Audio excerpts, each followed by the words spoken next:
Hello, welcome to your Global Foods class for this summer semester. My name is Andrea and I will be your instructor for the course.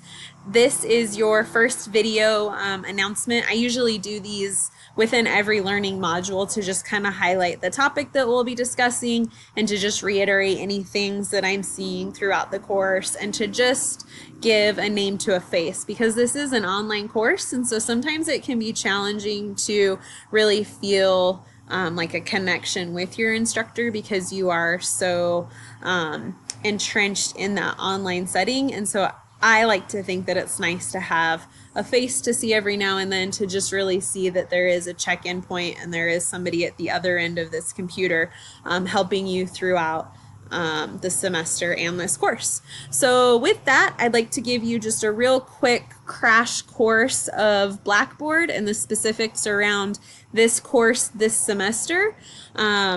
So this is a summer class, and summer classes are the same content, the same material, the same curriculum that we're required to teach in a fall or spring semester. The big difference is in the fall and spring, we normally have 16 weeks to work through our course material. In the summer semester, we have 8 weeks to work through our course material. So when you go out and look at the course syllabus and you look at the timeline, you'll see that there's 16 weeks worth of material that you'll be working through, but we're doing that in half the amount of time. So at times it's going to feel like the semester is going really, really fast and it feels really crazy. And you're wondering, like, holy moly, I feel like all I'm doing is living and breathing my global foods class. I get it. I totally understand. And I want you to know right out of the gate, it is a lot. It is a lot to stay on top of things. It is a lot of material. It's a lot of work because we're taking those 16 weeks and we're condensing it down to 8 weeks. So it feels like you're working through things really, really, really fast. Hopefully you find that throughout the semester, we've really broken up things to make the most sense while still trying to get all of that information in such a short time frame. So let's do a real quick crash course in Blackboard, and then I'll just give you a couple of tidbits to help make you successful in the course throughout this semester. So your announcement page, this is really your landing page. Anytime I post an announcement, you will get an email to your student email account letting you know that there's an announcement out there for you to view. This is a really great way for me to just let you know, like, this is what's going on in the class, and really just kind of keep you up to par on what's going on throughout the semester. Over on the left-hand side, if you click on faculty information, this is where you have a direct link to my email address. So if you're running into questions, you have comments, concerns, you're needing help with anything, don't be afraid to click that little email your instructor link there. That'll generate a little text box where you can type in the question that you have, and then it'll send off an email to me. There's also here, you can click here to access my email. It also lets you know where my office is located. We are in the summer session, which technically instructors aren't on contract for the summer session. So I always tell students you can call me, but I'm usually only checking my voicemail like once a week. So it's not an immediate response to any question that you might have. So you can certainly email me, you can call me, you can stop by my office. Just know that phone and stopping by are usually not going to be the best avenue in the summer semester. Email is going to be the quickest. So that's a little area where you can learn more about me. Also over on the left-hand side, you'll see that there is a direct link to your course syllabus. There's a PDF version of that downloaded where you can go in here and view the course syllabus for this semester. The thing that most students find the most helpful is this course calendar that really does go through and tell you week by week, these are the contents that we're going to be covering.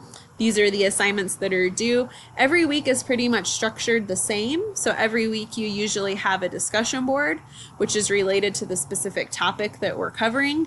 You usually have a quiz. or an assignment depending on the week.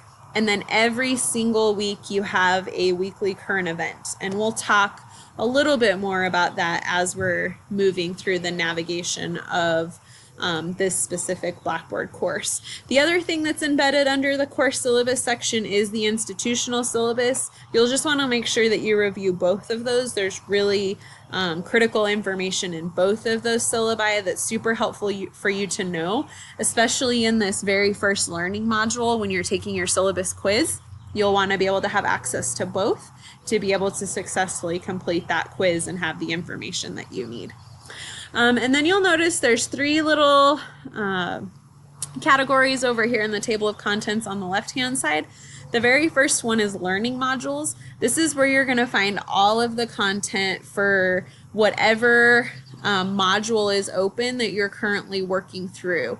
So these will open on the due dates of the prior learning module. So like week 1 is due this Wednesday, June 5th at 11:59 p.m. Week 2 will open Wednesday, June 5th at 11:59 p.m. for you to start working through so that you can have that completed by Saturday. So they'll open right as one is coming due, and they'll continue to cycle throughout this 8-week semester. When you click on the learning module, everything that you need is embedded within that learning module, which is really nice for students. There's nowhere else that you have to click and go if you don't want to, which is, again, one of those nice little benefits. Usually there's always an announcement, again, just kind of letting you know, like, here's what we're going to be covering in this module. Here's the things to expect. I always put a checklist in my learning modules. And the reason that I do this is a lot of students like to print these checklists off to utilize as really kind of their roadmap as they're trying to navigate through the course materials for that specific week. So a lot of students, when the module becomes open, they'll go in and they'll look at the checklist so that they know, like, these are the articles I have to read. This is the video that I have to look at. I need to post to my discussion board. I need to be looking for a current event. It kind of gives them a framework of how much time they can kind of expect to spend on all of the information within that module. So the checklists I find are really, really helpful. And then depending on the module, there's things embedded within it. So within your week 1, the stuff that's due by Wednesday, your course syllabus is out there. There's a syllabus quiz for you to go out and complete. You'll see there's a little thing right here that says click to launch, and then this does give you some specific information about the quiz. So the quiz is 20 points. You have 30 minutes to complete it. There is a time limit. You'll be notified when time expires. And then once you click begin, your 30 minutes starts and you have to submit it within that one sitting. So you definitely want to make sure that you're ready to sit down and take a quiz before you hit begin. If for whatever reason something times out, you run into any issues, please let me know. You can always send me an email and say, hey, I was trying to access my quiz, something happened, I don't know what. And I'm more than happy to work through and help you troubleshoot those things.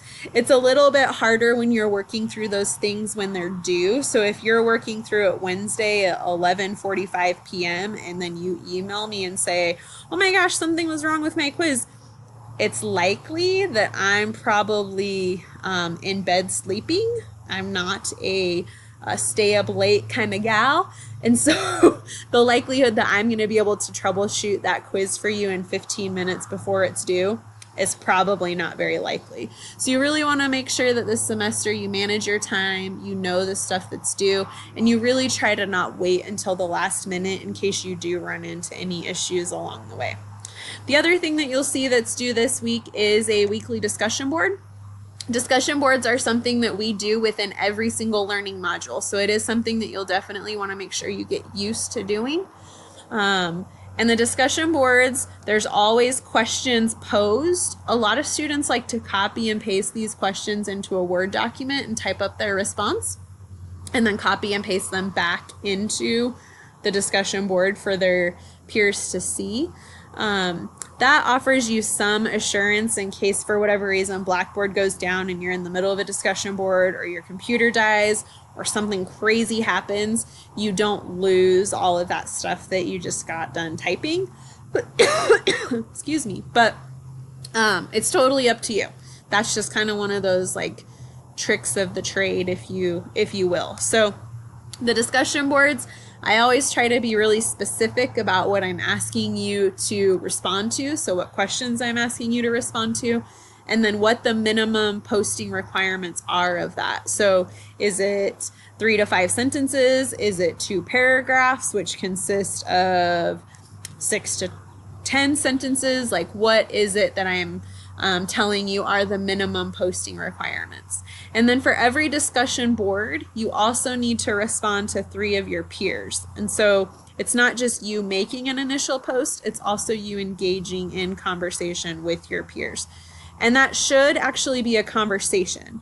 It's not a like, oh, that's great, I agree. It's more, again, think of a paragraph response. Why do you agree with their statement, or why do you disagree?